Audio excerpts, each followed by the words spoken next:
every single one of us are headed someplace. We're moving along toward a new season in life, and that's true for us personally, it's true for us as families, and it's true for us as a church. A new season implies that we're going someplace that we've never been before, and that's what tomorrow holds. That's what next week and next month and next year are about. So it's up to us to figure out what we need to pack in our bags so that we'll be prepared for the season ahead, for what's coming up. And one thing that's for sure in your notes there, life is constantly moving and changing. Nobody's going to argue with that. Maybe you just had a baby. The kids are about ready to get out of school. You're starting a new job. You're learning to care for aging parents. Maybe you've lost a job or changed careers or just moved into a new town or maybe you just lost a loved one. Whatever that transition might be, it is wise for you and me to prepare for what's next. It's wise for us to get ready. 35 years ago, Lori and I were spending the summer getting ready for what was next in our lives. We were getting ready for our honeymoon. We were going to get married in August of 1983, and this was long before the days of Yelp and TripAdvisor and Google and all of that. And so we were forced to contact the Branson, Missouri Chamber of Commerce. Now, don't make fun, because that's as much as we could afford to go down to Branson. It was 200 miles away from where we were married, outside of Kansas City. And, we contacted them, and we received a packet. I still remember the day. We get this great big envelope packed full of literature from Branson, Missouri, and we started combing through all the different information about things to do and things to see and places to stay there in Branson. And we chose what we thought was just the right place for us to stay for our honeymoon. That's what we thought. And then we got there. And the place we had chosen that looked so good in the brochure, we found out was so dirty and outdated, it didn't look anything like the brochure. And we were going to stay there, I think, 3 or 4 days, and we stayed only one night. That's how bad it was, and we were so disappointed. And I would tell you that the pictures in that brochure were probably 30 years old. I'd say they probably took them when the place was new. And things had deteriorated since then. And we just got blindsided. Now, I don't suppose anybody writes to the Chamber of Commerce anymore to get information for your honeymoon. If you do, I'd like to hear from you. I don't think it happens. Today, what do? We watch online videos. We get online and we take virtual tours of the places we want to stay. And then you can read hundreds and hundreds of reviews and ratings to help you make the decision about where you're going to go or where you're going to stay. There really isn't a whole lot of reason to get surprised anymore. But life's not like a vacation review. No matter how many articles you read, no matter how much information you gather, nothing can guarantee success in the new season of life. But it's still wise to prepare, isn't it? It's good for us to take advantage of the help that's available. And here's the truth. Somebody that you know, someone else knows what you don't know. Somebody else knows what I don't know. Others have already had the experience that's on the horizon for you, and you can learn from their experience. How many of you have ever seen the game show, Who Wants to Be a Millionaire? Be honest and raise your hand. Good number of you. Who wants to be a millionaire? Contestants are often asked to phone a friend. And what happens is they're kind of on this thing where they've got a lifeline. They can get online and they can call somebody. They can dial up a friend, they can phone a friend, get some help, use their lifeline.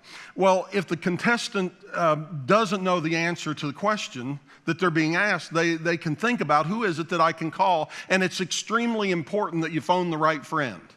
Because if you've got a question about electronics, you don't want to call somebody that has no electronics experience. You want to call somebody that's in the know. And you call the right friend. They want to talk to somebody who has the highest probability of being able to answer the question correctly. And there are times in life, let's face it, where every one of us need a lifeline.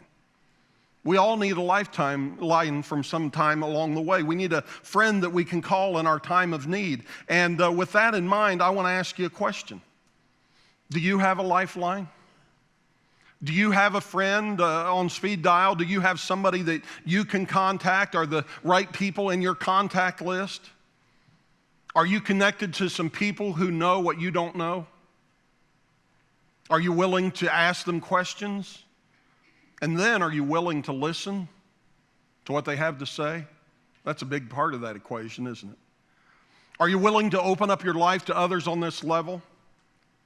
This isn't in your notes, but I'd encourage you to at least pay close attention. The fullness of life that God desires for us is directly connected to our willingness to be open to others who are willing to journey with us. The fullness of life that God desires for every one of us is directly connected to our willingness to be open to others who are on this journey. They're willing to travel this journey with us. And that's true for all of us. And it's something that's real for every one of us. It's the way God made us.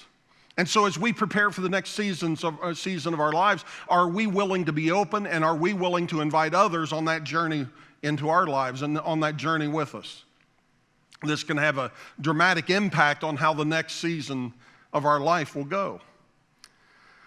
King Solomon, he was the wisest guy around. And of all the people you would think that didn't need somebody speaking into their life, you'd think King Solomon would be on that list, but that was not the case. In Proverbs chapter 11, verse 4, I want you to see, or 14, look what he wrote. He said, "For the lack of guidance, a nation falls, but many advisors make victory sure."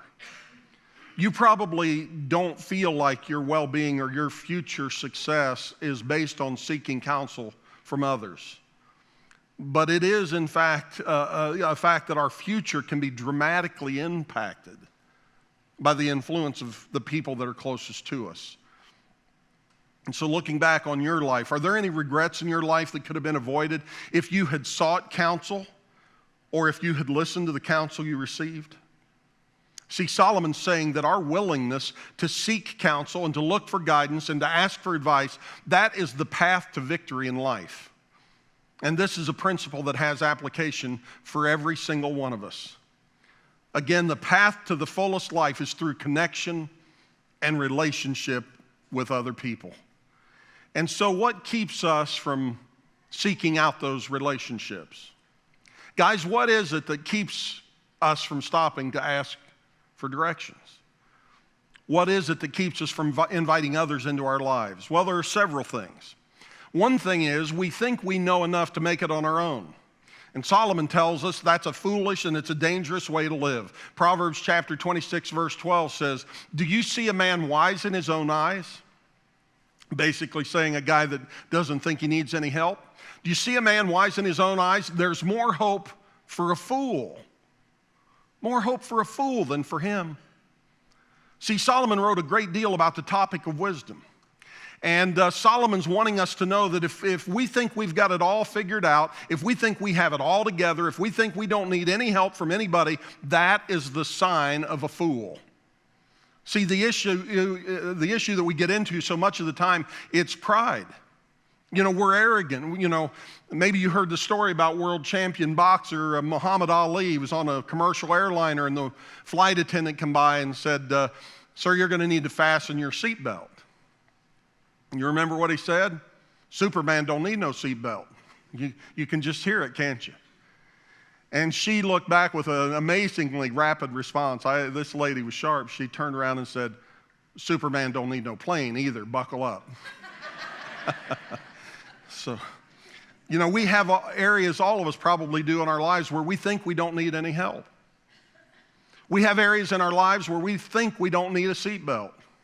We have areas where we think we know, where we think we're Superman or Superwoman, and we don't know all there is. And yet we think we do, or we think we'll figure it out. And Solomon basically says, hey, wise up, wake up. Sometimes we need to seek some outside counsel. We need to ask for advice. We need another set of eyes on our situation. That's wisdom, and we all need it from time to time, and we should seek it out every day. Another reason we don't do this is we think we already know what they're going to say. Second thing in your notes, we already think what they're going to say. Have you ever had a bad idea that you thought was a good idea, but you didn't want to tell anybody because you knew they'd tell you the truth? I mean, you probably don't want to ask anybody because you know they know better. They may try to talk you out of this great idea, and that keeps us from asking for help. Is there any area in your life where you don't want to ask because you already think you know what they're going to say? Especially if you're married, we probably can think of some instances like that. If so, I think Solomon would say that is arrogant. It's foolish. See, if our desire is to truly grow in the likeness of Christ and become the person God is calling us to be, we need to ask the Lord to sensitize us to issues like this. We need to be willing to humble ourselves and allow the Lord to speak truth into our lives, and His truth comes through His Word and His people. Another thing that keeps us from inviting others into our lives on this level is that we're afraid to be honest. I mean, there is so much pretend perfection in this world, it's not even funny. Have you noticed? Pretend perfection. We don't want to let anybody else see our struggles. We want to pretend it's perfect. I'm thankful that we're a part of a church where it's okay to not be okay. It's okay to have some doubts. It's okay to have some questions. It's okay to, deal with some of the things that you may wrestle with in the way of faith. Life is messy. And it's good to be able to work through that mess together. See, we all have our struggles. We all have our hurts and our habits and our hang-ups, and we need to realize that life works best when we have trusted advisors, people that we can be honest with, people that can help us where we struggle. Some of you know I had gallbladder surgery a few weeks ago, and the doctor came back and spoke to my wife, and he shared with her some possible issues that really had nothing to do with my gallbladder surgery. So I come out of sedation, and I'm hearing about all this after the fact, and I'm in the recovery room, and my first thought is, when I'm hearing about some other tests and this and that, I said, we'll just keep that to ourselves. We'll see what happens. We'll work through it. And my wife, my loving wife, she says, I already texted our small group. Well, good. I'm glad to hear that. Thank you for doing that and sharing my personal business. This is a HIPAA violation, in case you're not aware. I mean, I didn't want everybody to know my medical issues, but she had a great response. She said, you've been talking about living in community, and we've been talking about this with our group, and we need to be willing to invite others in too. I hate it when she does that. And she was right, and she loves it when I say that, and I know she's going to get a recording of this and play it back for me from time to time, but I have to be honest, that wasn't my first inclination to share, to pull back the veil, to say, here it is. That wasn't my goal, but here's the thing for all of us, life is messy. And we all have our struggles, and we all have our hurts and our habits and hang-ups, and God does not intend for us to travel through this life alone. We're to share together. He doesn't want us to do it on our own. We need friends to be honest with. We need people who can share in our struggle. We also need some people who can shoot straight with us sometimes, like my wife did. And like sometimes we need to do with one another in close relationship. Proverbs chapter 27, verse 17, it says, as iron sharpens iron, so one man sharpens another. We all need it. We're better together. The body of Christ is one body with many unique, beautiful parts, and it's all about community. And I hope you're beginning to see the value of this incredible gift from God, because our stories are so much alike. I'm more convinced of that today than I've ever been. Our stories are so much alike, and so we just need to be honest and let others in, especially when we're hurting, and share in that journey together. Proverbs 15:22 says, plans fail for lack of counsel, but with many advisors they succeed. We need to look to others for help in navigating life. But what keeps us from asking? Maybe it's you think you already know, or you think you know what they're going to say, or you're unwilling to be honest, or maybe it's even something more basic than that. Maybe it's just the fact that we don't know who to ask. Maybe you're in a situation where you don't really know who to ask. You need counsel. Maybe you're willing to seek it. You just don't know where to look. You look around at your work and you say, these people are crazy, I can't ask them. Or maybe you look around your family and you feel the same way. Maybe you don't know anybody who seems like they have it all figured out. And really down deep inside, you'd love to phone a friend. You'd love to use a lifeline. You just don't know who to call. Solomon says, look to the wise. Proverbs chapter 13, verse 20. He who walks with the wise grows wise, but a companion of fools suffers harm. See, it's not about the people with a lot of power or a lot of authority or a lot of experience. He didn't say look to the wealthy. He recommends that we look to the wise. Find people who have chosen a positive path for their lives. Be willing to make every effort to reach out to people who are headed in the direction that you want your life to go. One thing's for sure, you're not going to find wisdom in others, and they won't find it in you if you're hiding behind a fence like we talked about here a few weeks ago. You have to step out from behind the fence in order to know and be known. And this is about developing relationships with people that you can share life with. And so who are the people you need in your life? I'm going to ask or offer 4 suggestions. You need some people that are going to ask some tough questions. We all need that. We all need people who will ask the hard questions.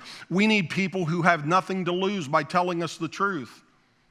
I mean, is there anybody in your life who can tell you the truth no matter what, about anything, at any time? Thirdly, we need friends who care more about the friend than the friendship. I mean, have you ever cared so much about the friend that you were willing to say some things that needed to be said, even if you knew it might mean the end of the friendship? I mean, it was such a big deal that you've got to speak it no matter what happens because you care more for the friend than the friendship? Or number 4, we need people who are where we want to be in life. We need people who are just a little further down the road than where we are. See, the truth is you only have to be one step ahead to lead somebody. Just have to be one step ahead. This could be somebody who has the kind of marriage that you want to have. You could learn from them. Or somebody that has a level of spiritual maturity that is appealing to you. Or somebody that's generous on the level that you hope to be generous someday. Or maybe somebody that's the kind of parent that you want to be. There are all kinds of people that we need to invite in our lives. And if you don't have them, I just want to ask you to consider, what is it that's holding you back? What is it that's preventing that? What keeps you from doing life with others? What is it what's it going to take to get you to thrive in this next season of life? Let's be honest. You know, we all need something more than knowledge. We need something more than knowledge because most of us are already educated beyond the level of our obedience. I mean, we already know more than we do right now. We don't need more information. What we need is a relationship. We need more relationships. God has called us to live our life connected. And we all need people who will be gracious enough to let us talk it out. We need people who will not put up with our excuses, and we need people who will hold us accountable. We need people who are courageous enough to tell us the truth, even when we don't want to hear it. We need those kinds of relationships. And the truth is, relationships or the lack thereof will dramatically affect the next season for our life. It's dramatically going to affect or impact the next season for all of us. And I've never been more convinced of that than I am today. Our entire leadership team, I believe, is convinced of this as well. For the past several months, our staff, our church board, and our vision team have been on an important journey. You know, there have been meetings and prayer and interviews and reading and research and lots of discussion. And together we believe in the value of community, and we've been evaluating how effectively we have been able to create environments and provide opportunities where relationships and community can flourish within the church. We set out with the goal of finding the best way to facilitate spiritual growth in the life of our congregation. And it's been a huge undertaking that is a significant responsibility, and I can tell you it has not been approached lightly. See, we are called to make disciples. We are called to be disciples and to make disciples. We're called to disciple others. And if you don't know what the word disciple means, a disciple is more than a learner or student of Jesus. A disciple is someone who is a follower of Jesus, and a disciple is someone who has chosen to obey Jesus. And as leaders, we've been trying to discern God's will for this congregation when it comes to this important part of our ministry. Discipleship is about intentionally partnering with the Christians to help them grow in their relationship with Jesus, and then they can help grow and grow one another, and together we can help others grow. And we understand that we have not been called we've been called to make disciples, not, find disciples, not go out and get disciples that have already been made and say, hey, come over here so we can feel better for ourselves. We're about making disciples. And discipleship is an intentional, on-purpose, highly demanding process. And it's a process that's going to take time. And we're convinced that the best strategy for disciple making is through small groups. This is the model that Jesus used when he was mentoring the 12. And so we have determined that rather than being a church with a few small groups, we are taking intentional steps toward becoming a church of small groups. And that's more than a play on words. It has some huge significance for us, because this strategy will provide better alignment with our Next Gen and Crave student ministries. See, our ministries to children and youth are already groups-based. We're convinced that our approach to discipleship with adults should be the same. And so we are a church on a mission to point people to Jesus Christ, and we are here to connect with each other. And everything that we do runs through that filter, where we're a church pointing people to Jesus and connecting with each other, and that helps everything run better when we run it through that filter. And because of that clear and compelling focus, we are willing to do whatever it takes to achieve this goal, even if it means sacrificing something good in order to take advantage of something that's better. The reality is we know we can't do everything. Certainly we can't do everything well. And that's why we have to determine our priorities and refine our process. And so the staff, our board, and the vision team approached this matter with great intentionality over these last several months.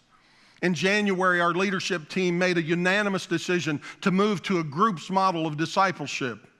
And we went on to establish a small groups team under the direction and leadership of Jeff Llewellyn. And this team has been given the task of clarifying our vision, which is to engage every person in small groups as we grow disciples through authentic community here at The Point. What this means is the current session of the gathering that we are finishing up this week will be our last. Some of you maybe are newer to the church. You don't know what the gathering is. It's the model we've used for discipleship for many, many years. It was Sunday school. We moved from that model to the gathering, which is a group of classes on Wednesday night. But we finish up this Wednesday. We're going to move into our summer break as planned. But this fall, we're going to choose a new path. Things are going to begin to look different.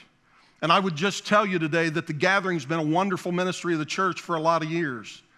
And that's one of the things that's made this decision so difficult, because sometimes you have to sacrifice something good to take hold of something that's better.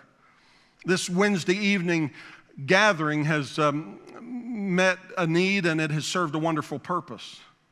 But we believe a new ministry model will enable us to meet the needs of a growing congregation and more effectively serve the purpose of the church in the years to come.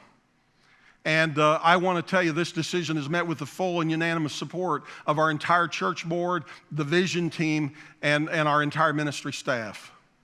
The decision has not only been unanimous, but it has been met with unity. Our goal is to launch this new model of ministry in January, and in an upcoming series called Divine Direction, I'll be addressing more about how we came to this decision and speaking to specific plans for the future. Through the summer, these plans will be refined, and in preparation for this January launch, we'll begin weekly leadership training and development this fall. We'll begin training and resourcing leaders on a level unlike anything we've ever done before. And then this new model of ministry will roll out in January. And I know this shift in ministry focus will be difficult for some. There'll be a grieving process. I understand that, because this has been an important part of who we are. This has been a difficult decision for me. I believe it's been difficult for many on our team, and it has not been made hastily. The Lord has led us through a process that has brought us to this place, and it is a decision I know the Lord has clearly led. And I have absolute peace about the decision. And I can tell you I've never been more excited about our future than I am today. We're blessed to be a part of a church that is willing to make changes and adapt to meet the needs not only of our current membership and church family, but also we make our decisions based on who's not here, based on who we could reach and how we could minister to those that we've yet to meet. That's been our mode of operation for many years. We've been through so many transitions over the past 16 years since I came to be your pastor on June 1st of 2000. June 1st? June 1st to June 1 of 2002. And many of the changes, think back on this with me, many of the changes that we've made have been made with people that we have not met in mind. We've made decisions because of people who had not yet entered the doors of this church. And the truth of the matter is, many of you would not be here had those decisions not been made. So many churches tend to make decisions based on popular opinion of those who already attend, with little regard for how that might affect those that were outside the walls of the church if they were to change. But we've established a pattern of making mission-driven decisions. That's one of the main reasons why we have such unity in our church. We want to more effectively reach people for Christ. That's our mission, and our goal has been to be God-honoring in those decisions that we make as we approach ministry. We are experiencing our best days. Think about this. Very few can say it. We are experiencing the best days in our 118 years of history. These are the best days today. And what's even more exciting than that is the fact that our leaders are convinced that our best days are ahead. And that's so much, it gives us so much to be thankful for. I would tell you this is another defining moment in the life of our church. And I can assure you that it has been approached with much prayer and diligence. The decision has been made, and there's a great deal of research and discussion that's gone into it. It's been made in prayer and through tears, and I share it today in peace. Now, and I'm going to tell you right now, I know many of you will have questions. I get it. I understand that. We have lots of questions too, but we wanted to bring you up to date on where we are today, and we're going to do our best to inform you and give you information as it comes available. And in the meantime, if you have questions, you can reach out to our ministries director, Jeff Llewellyn. You can talk to me. You can talk to any member of our staff. Discipleship resources that are in place to support children, youth, and adults will be there through the summer and into the fall, like the Message Application Guide and Right Now Media and our Parent Q app and our soon-to-be-released All Church app that you'll be hearing more about soon. We thought that would be out by now, but we've hit some snags with Google and Apple, but we're getting there, and that'll be out soon. But we're going to intend to honor God in this decision and in this transition, and I believe it's going to bear fruit for the kingdom. You'll remember last Sunday when I talked to you in the service about packing an anchor. And, it's so important that we pack an anchor that will hold us steady when the transitions of life come our way and we feel like the ground beneath our feet is shifting. That may be where some of you feel today with this information I've shared. I just want to encourage you to hold on to your anchor. Keep your eyes on the Lord. And remember what I told you a couple of weeks ago, that God takes full responsibility for the life and for the church that is completely committed to Him. And I believe that completely. The decision that we've made is about facilitating growth in our relationship with God. And I believe it's a decision that will affect relationships and lead to deeper, more meaningful relational connection and spiritual growth in the life of the church going forward. The next season of your life, the next season in the life of the church, it could be a game changer. And I really believe it will be. And that's the motivation for this decision. And so as we pack our bags for the next season, I want to remind you, we need an anchor and we need a lifeline. And I want to encourage you to make sure you've got your bags packed. We're gonna do our best to help you figure out and provide plenty of opportunity and connection and community for the next season of your life. And I want to invite you to pray for our leaders in that transition. And I'd love to invite you to bow with me now as we pray to that end and as I invite the ushers to come as we receive this morning's tithes and offerings. Father, I thank you so much for this church. I thank you for what you have done for us, what you've done in us, what you've done through us for so many years now. As I look back on some of the decisions of these past 16 years, Lord, I realize that there have been some tough ones. Some big decisions have been made. But we didn't just make decisions that were comfortable. And we didn't just make decisions that were easy. And we certainly didn't make decisions that were just about us.